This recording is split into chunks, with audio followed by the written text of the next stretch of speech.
Some of those, Skylar, going through the south that we've been seeing, just absolutely terrifying. Yeah, absolutely. But that's an amazing story to see that photo go 200 miles away. So here's a look outside at Providence right now. Still pretty hazy. The clouds are pretty low to the ground, and we still have some of that fog that just hasn't quite lifted up out of some of the areas.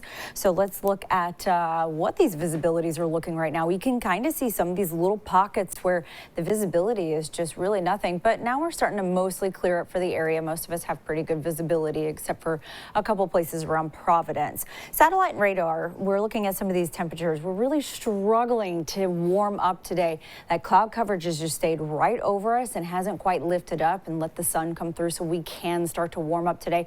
But we still have a few hours left of daylight that'll give us some of that time to go ahead and heat up the afternoon. Surface map just showing that overnight hours we had a warm front that moved through the area. Then by the time we get into the evening hours, this cold front is going to start to move through Providence. Now, as it starts to come through the area, it's going to bring a line of some scattered showers with it. Now, that's going to be moving in after, say, 6 p.m. today, and then that should be moving out by midnight. So Futurecast, as we put you in the future mode here, you can kind of see this long line. This has been more of a stationary front along the southeast portion of the U.S., but that long line of showers is bringing it right on and up to us. So as we get into the evening hours, you can kind of see here, it's kind of moving through, but again, it gets pretty scattered. So the average for this time of year is 55 degrees.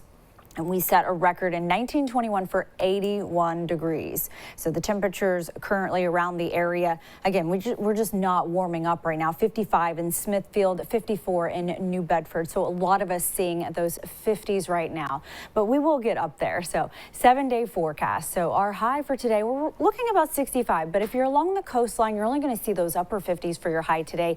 Further inland, you're going to be a little bit warmer. So you'll see the 70s up by Smithfield and a little further north.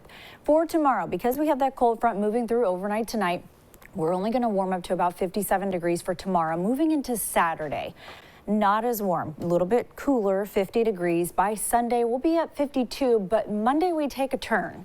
We have a southerly wind that's going to turn in, and that's going to bring us up to about 61 degrees. And the good news is once we start on Monday, the whole entire week is just on the upswing. We're going to be seeing above average temperatures by the time we get into the end of the week. So we'll be about 10 to 15 degrees above average for next week. All right, Skylar, I say we just keep on building up. That 75, I'm eyeing that next Wednesday. Let's get all the way up to 80 by the end of next week. All right.